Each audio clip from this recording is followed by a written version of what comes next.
You're listening to PetLifeRadio.com. It's a big world out there, and you're just looking for a pat on the back or head. You run around the city, searching for a place to bark, working your tail off with your nose to the ground, sniffing for a few scraps, hoping someone will throw you a bone. You take each lead, collar after collar, hoping one day to take a bite out of success and become the top dog. Fortunately, you come home each day to open arms, open cans, a drink waiting for you, and a comfortable place in front of the TV set. You know you've got it good, really good, because after all, it's a doggy-dog world out there. Pet Life Radio presents It's a Doggy Dog World with your host, pet expert, and award-winning author Liz Palaika, and this week's co-hosts Kate Abbott and Petra Burke. Welcome to It's a Doggy Dog World. I'm your host, Liz Palaika. With me today for the show are my good friends Petra Burke and Kate Abbott from the Kindred Spirits Canine Education Center in Vista, California. Hello. Hello. Oh, it's going to be one of those shows, I can tell already. Today's show we're going to be talking again about traveling with dogs. Last week's show, we started on our vacation, and we told you some of our adventures, some of the things we've been doing with the dogs, including the dogs running on the beach and getting wet and sandy and playing with the seaweed and so forth. We're going to continue those adventures with today's show, including some hints and tips on how to make traveling with your dog as easy as possible. But before we get into that, we need to take a break for our sponsors, so hold on. We'll be back in just a minute. Sit. Stay. It's a Doggy Dog World. We'll be right back after a short pause. Well, 4 to be exact.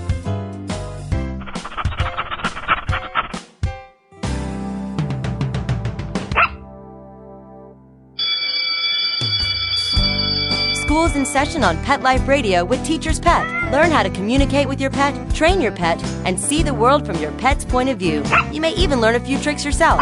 Teacher's Pet with pet expert and author Sarah Wilson. Only on PetLifeRadio.com.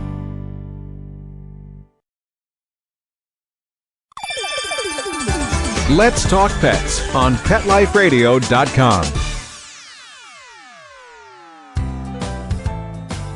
We know you're begging for more. So back to It's a Doggy Dog World with your fetching hosts, Liz Palaika, and this week's co-hosts, Kate Abbott and Petra Burke. Welcome back to It's a Doggy Dog World. I'm your host, Liz Palaika, and with me today are my friends Petra Burke and Kate Abbott. Today's show is all about traveling with dogs. My husband and I, for years, have had our dogs with us on vacations and trips across the country. Although we do take a few vacations without the dogs, to Las Vegas, for example, that's not a fun place to take dogs for the most part. Much too hot, too many casinos with slot machines where dogs aren't allowed. But for the most part, we enjoy having our dogs with us. We like to travel with them. Our German Shepherds, years ago, we like to brag that those dogs had played in the Pacific Ocean, the Mississippi River, the Atlantic Ocean, and the Gulf of Mexico. Now, how many dogs can claim that? They'd gone camping, they'd stayed in hotels and motels, they'd been all over the country. Our dogs today are not quite as well traveled, but they still travel quite a bit with us. So today we'll talk about some stories about how to make traveling easier. We'll share some of our experiences, and hopefully then you can put these to work and have fun traveling with your dogs. I guess one of the things we want to remember is don't assume your dog is house trained when you keep moving around. I mean, when you're traveling, you're going from hotel to hotel.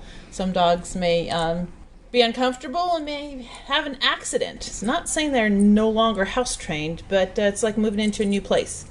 You're on a different schedule when you're traveling. Your dog may get confused. Most hotels have rooms that they keep for dogs only, dogs visiting. Well, maybe another dog had an accident there and it wasn't properly cleaned up. Your dog smells it? Okay, I'll mark it too. That's a good reason to carry some cleaning supplies along with you. A bottle of Nature's Miracle or vinegar, scrub brush, roll of paper towels, some rags. Make sure that you're all set to clean up after an accident. Of course, sometimes your dogs can get blamed when they haven't done anything. Yeah, share that story, Liz. We should make Liz tell that story. I think so. Okay, this was, let's see, we were in Motel 6 in Buellton. We were going to be visiting Solvang. This night, Kate and I and my dog Bashir and her dog Walter were sharing a room. I think we had decided Petra and her dog Keely deserved their own room that night. So Kate and I and our dogs were sharing a room. Must have been about 2:30 in the morning. I came wide awake and heard the tinkling of liquid and sat up straight in bed, grabbed my glasses because I'm blind without them, and hit the light. Kate was buried in her pillow, so I don't think she even woke up. And I'm looking around for who had an accident. I'm walking barefooted all over the hotel room, scuffling my feet, trying to find the wet spot. My dog Bashir was sound asleep on the floor, looked at me with bleary eyes like, "Why did you wake me up?" Kate's dog Walter was snuggled up with her. I don't think he even looked at me. And I couldn't find a wet spot anywhere. Then I realized that the bottle of water I had put on the bedside table was tipped over and was still going tinkle, tinkle, tinkle, tinkle. The wet spot was my bottle of water. So the dogs were getting blamed and they didn't even do it. I think it also proves how pet owners get attuned to certain sounds. We call them a dead Bolt sleep. upright to the sound of tinkle, tinkle, tinkle. Out of a sound sleep.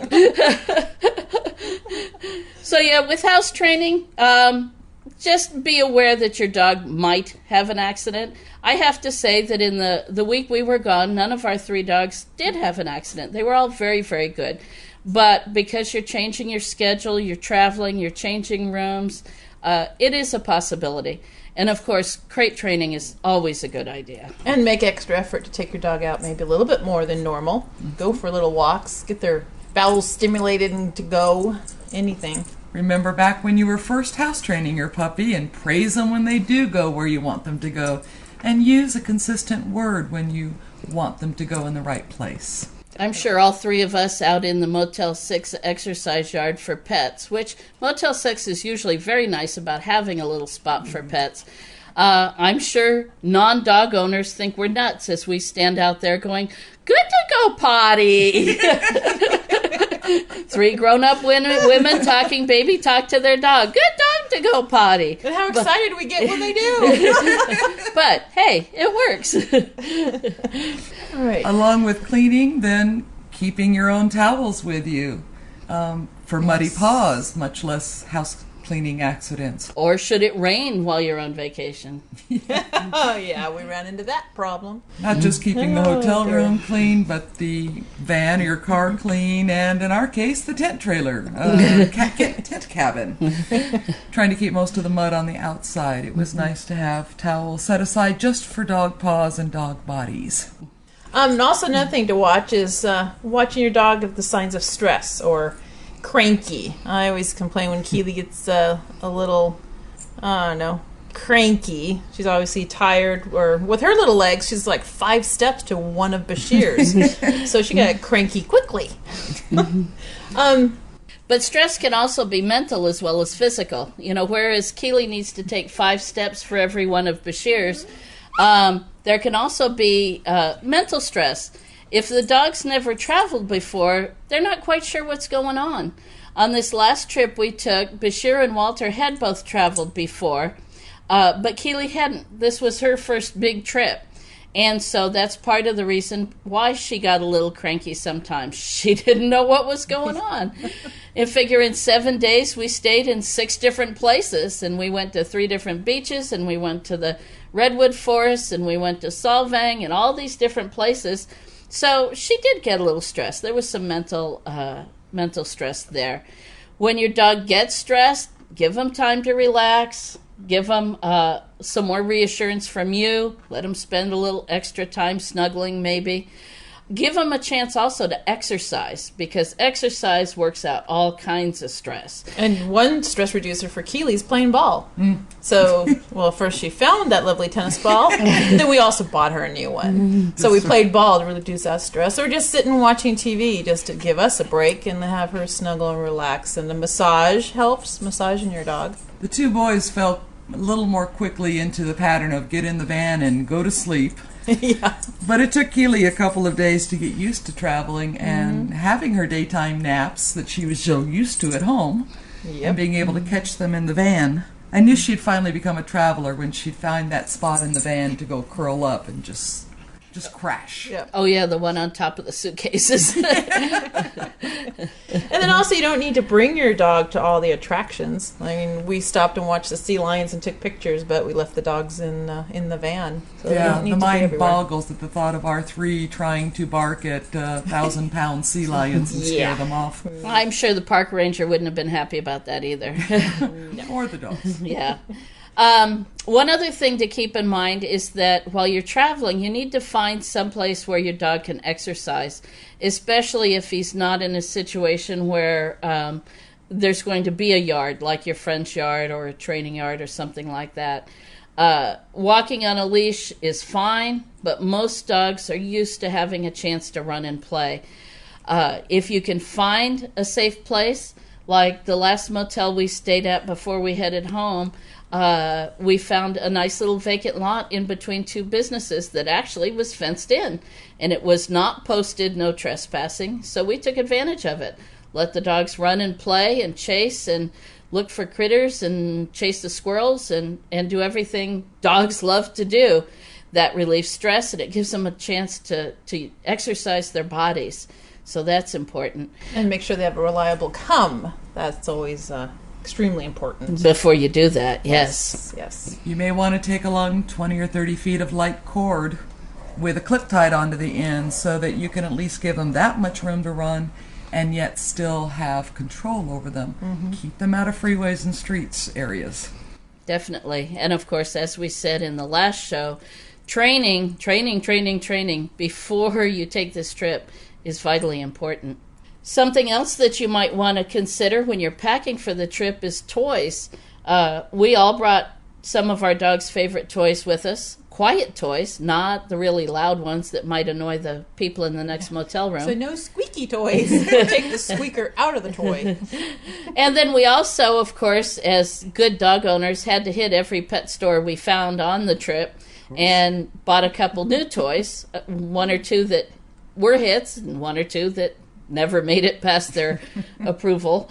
But have some toys for your dogs and have some things for them to chew on, safe things to chew on, so that if you want to relax in the motel room in the evening, or if you've got a nice shady spot where you can park the car and the dog can remain in the car, give them the chewy in the car. Keep them occupied. Pizzles were a big hit. Yes, the bull pistols are always a big hit. They kept them quiet for a long time. And we're not going to explain to our listening audience what they are. If you don't know what a bull pistol is, go check out your local pet store. I'm not going to get in that kind of trouble on the air. But your dog will love it. When you're in a motel, there's some things that you ought to keep in mind, too, as far as the people in the rooms near you. They may not be considerate of you, but since we're dog owners, we need to be considerate for them. Extra considerate, actually, so that we still have that privilege of being able to take our dogs to hotels and motels. Which the number one rule is to keep your dog quiet. Yes. Which, traveling in a hotel, every little noise, door closing, footstep, people above you, People arriving in the middle of the night, leaving in the middle of the night. all that can get your dog to bark. So I think for a while there, when Kate and I were sharing a room, I haven't seen two people who can wake up from a dead sleep when our dogs even made the littlest noise. We'd be on them. Yeah. Yeah, so quick they couldn't have finished their thought. With a good quiet command and a closing of the muzzle to remind them what quiet means, telling them to settle down. And then took them and cuddled them all nice into the bed and go back to sleep. Cuddled into the bed or smothered into the bed? Depending on how tired we were. I did take a citronella collar because I know that my Walter aka the busy dog, is very reactive. He tends to bark before he thinks. And most of the time when he's wearing the citronella collar, the weight of it alone reminds him to think twice before he speaks. And then one of the things we also did was turn on the fan. Well, first for air circulation with dog breath. Ooh, gets a little hot in the room. But just for white noise. So it kind of drowns out some of the walking and doors closing. And so whether it's air conditioning or a fan. And I'll say it before Kate does. My snoring, too. Yes, I snore, and I admit it in public. That drowns out a lot of noise. It turned out to be a wonderful white noise for Walter. Or blue noise or whatever. Yes, when we were sharing a room, Walter didn't bark at all. No, he couldn't hear anything else on the outside, and it worked beautifully to keep him quiet. You could also keep the TV on very low. It's often a reassuring sound that the dogs are familiar with, particularly if you can find a talk show with people talking. That's a noise that they're used to. Keep it low enough not to bother your neighbors, but just loud enough to block out most of the external noise in the room. And when you're doing all this, make sure you're with the dog. Don't leave your dog in the hotel room. At least in California, it's illegal to leave your dog unattended in the hotel room. I'm not sure about other states, but check when you're traveling about the rules and regulations of that area.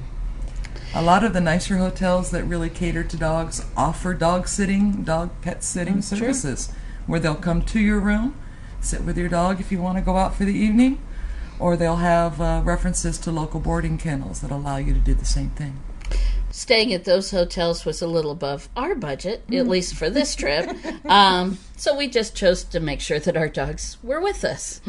One last thing before we take a break for our sponsors. A pet peeve of all three of ours is pick up after your dog. At several of the motels we stayed at, we went to take our dogs to the dog potty area, and there were dog feces all over the place. And I have to admit it, a couple of them, when I dug out the plastic bag to pick up after Bashir, I picked up 3 or 4 other piles at the same time. I like traveling with my dog. I don't want to lose the ability to do that. If we as dog owners, continue to leave these piles for other people, pretty soon we're not going to be able to bring our dogs with us. Other people don't want to pick up after dogs, and I don't like picking up after other people's dogs. So please, it's easy enough. Get a roll of those doggy pooper scooper bags.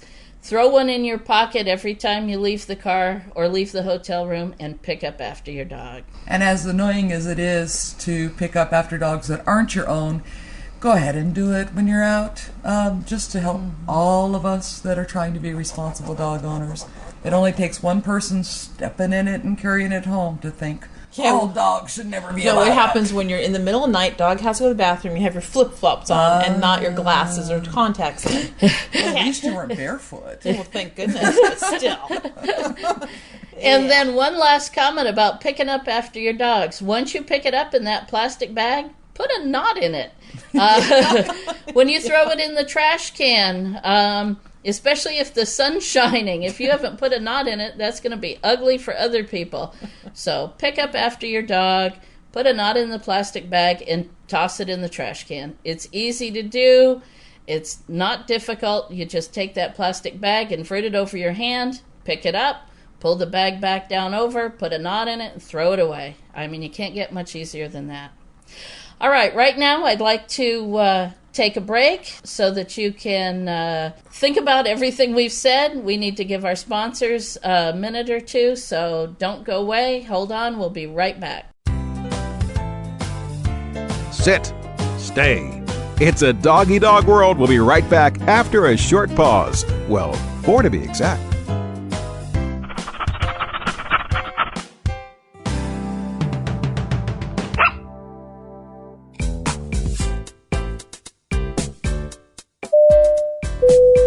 Attention passengers, please fasten your seatbelts, put your seat bags and sleeping pets in their full upright position, and prepare for takeoff. Pet Life Radio presents Travel Tales, the show where you'll get great travel ideas on perfect places for you and your pet. From Paris to paradise, south of the border to the South Seas, Travel Tales will give you cool tips on fun vacation destinations to travel with your pet, pet-friendly hotels, and advice on how to travel safely and happily with your furry best friends. So, get ready to pack the bags and the bones with your Travel Tales hosts, Susan Sims and Nicholas Veslowski, every week on demand, only on PetLifeRadio.com.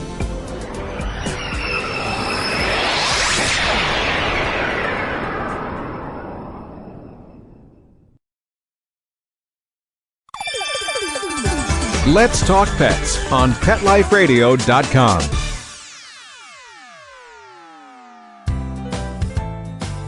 We know you're begging for more. So back to It's a Doggy Dog World with your fetching hosts, Liz Palika, and this week's co-hosts, Kate Abbott and Petra Burke. Welcome back to It's a Doggy Dog World. I'm your host, Liz Palika. With me today is Petra Burke and Kate Abbott, and today we're going to share some of our stories about traveling with dogs. We gave you some ideas in part 1 last week. The first half of this show, we talked a little bit more about some hints about traveling with dogs. Now let's come down to some of the stories, because we've had some good times traveling with our dogs. Well, we got to see a lot of shops in Solvang, which was wonderful. One of my favorite signs, I almost asked them if the sign itself was for sale, because it sign at the entrance to the store said, "Dogs welcome, owners allowed if well behaved." And they were very welcoming to the dogs. Several places had bowls of water outside, which was nice to see. A lot of places. That shop was very welcoming to Walter. As I walked by with Bashir, she said, "Oh, what's the dog's name?" As I turned around to answer, I realized she was staring at Walter, and so Bashir and I kept on going. There's something about the way Walter wags his tail. He's just irresistible. And then, I don't know, hiking. I'd say I enjoyed that hike we took to that abandoned campground. Campground was so much fun. God, the trees, everything was absolutely gorgeous. And the dogs were just, their little noses, were just going absolutely crazy. And of course, Walter is the leg lifter, to be able to lift his leg on a coastal redwood tree. It was 6 feet around and 300 foot high. I guess that's a leg lifter's dream. Yeah, that's a trophy mark. But he ran out of juice. I got a kick out of the two boys challenging each other. Here's a big rock, who can get to the highest point of it? Here's a fallen tree, who can get the farthest out to the end. I think all the agility training we did with these guys, they took advantage of it on these hikes. They'd be walking across, dead trees and that wide branch where we got them all to get at least, 5 feet off the ground. They turned around, walked back down it, climbing rocks, jumping over things, under even things, through Keely. things. Oh my gosh, they had so much fun. And then, of course, when we left home, Bashir was very good about, when he found water, to just put his paws in it. Didn't bother me a whole lot that he didn't like water, because Riker, my middle Aussie, does fine. Riker gets into every mud puddle and water puddle there is. But about 10 minutes into their first visit to the beach where was our first trip to the beach? San Simeon. Walter, who is a water dog, had Bashir into the water, up to his belly, getting soaking wet, so that took care of that. Kind of like, follow me, guy, this is fun. And pretty sure soon Bashir did, and for the rest of the trip he was in the water. Big Sur River. Morro Bay Beach, Carmel Beach. Carmel has a beautiful beach, by the way, if you get a chance to visit in Carmel. It's a beautiful white sands beach, and dogs are allowed. They do need to stay on leash there. And you do have to watch out for that scary hedge monster. Hedge monster? What hedge hedge monster? monster? We were walking down the beach, the dogs were all just staring intently at that. The landscaper. The landscaper trimming the bushes, But yes. it was so far in the bushes you couldn't see there was a person. It was just the hedge hedges. rustling. Yeah. Yes. Yeah, yes. that was very worrisome. It had to be stared at for a long time before they figured out what was going on. Morro Bay also had a very nice beach that the dogs were allowed. Although I think Petra was having some panic attacks on the fact that Morro Rock is a volcanic dome. Yeah, we were right there. Yeah, weird feeling. Rumble, rumble. I think if we'd have had an earthquake, Petra would have been the first one back to the van. Grabbing your keys on the way. Well, and until the time that Keely found a tennis ball and then you got her a more appropriate sized one for the princess, I was getting such a kick out of her playing with the kelp bladders. She was so much fun. Little sea-made tennis balls, if you will. That were so much fun to run and chase, and then you puncture them, and then, ew. Salt water. Slimy, icky. Oh, but there's another one. The beach was just full of little balls to play with. We've all traveled with dogs previously, too. Last year, the three of us went to Arizona, and we made a big circle around Arizona, starting at the Grand Canyon, which, of course, is fun because Petra's afraid of heights. Fun for them, not for me. You did very well. Thank you. She was very good about staying on the path. Oh, you betcha. I follow signs very strictly. But we walked the dogs up around the south rim of the Grand Canyon, on leash, of course. Saw some elk, and again, having well-behaved dogs was very nice, because we told the dogs to leave it, which is a wonderful command, by the way. And leave it, in our training terminology, means whatever you're looking at when we say it, ignore it. So when the dogs were staring at the elk and we said leave it, that means ignore the elk. And we put that to use a lot. When they found the dead seagull at Morro Bay Beach, leave they it. said leave it. It was very, very tempting, but they did keep on walking around. Yes, it. Least tempting for Walter and Bashir. I think Keely kind of turned her nose up at it. Not the princess. Also in Arizona, we did a lot of walking around and sightseeing. We walked around the city of Sedona, which is a beautiful, interesting little city in the big red rock country of Arizona. The dogs didn't go in the stores there, but we took turns. One of us would stay outside with the dogs in a sit or a downstay while the others went shopping, and that worked out just fine.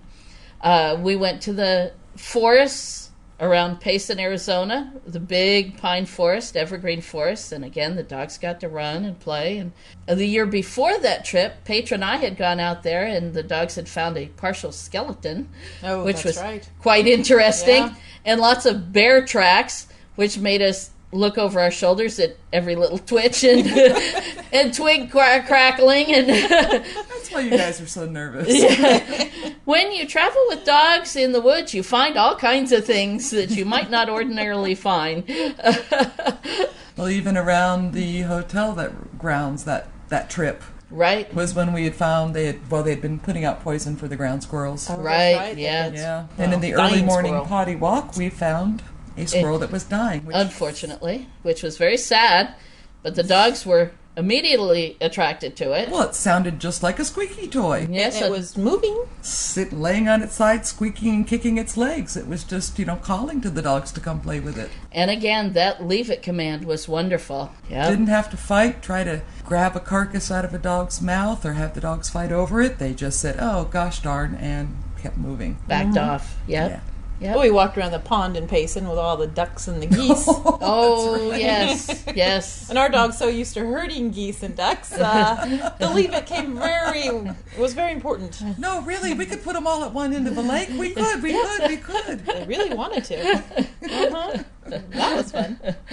Another thing that was fun on several of our trips, and again, this is with trained dogs, and one of the benefits of trained dogs, is if you go to a restaurant with outdoor tables, have the dog lay down under the tables, and you can enjoy, in Solvang, the Danish pastries, which were just absolutely wonderful. Hot coffee, huh, Kate? Danish, yeah.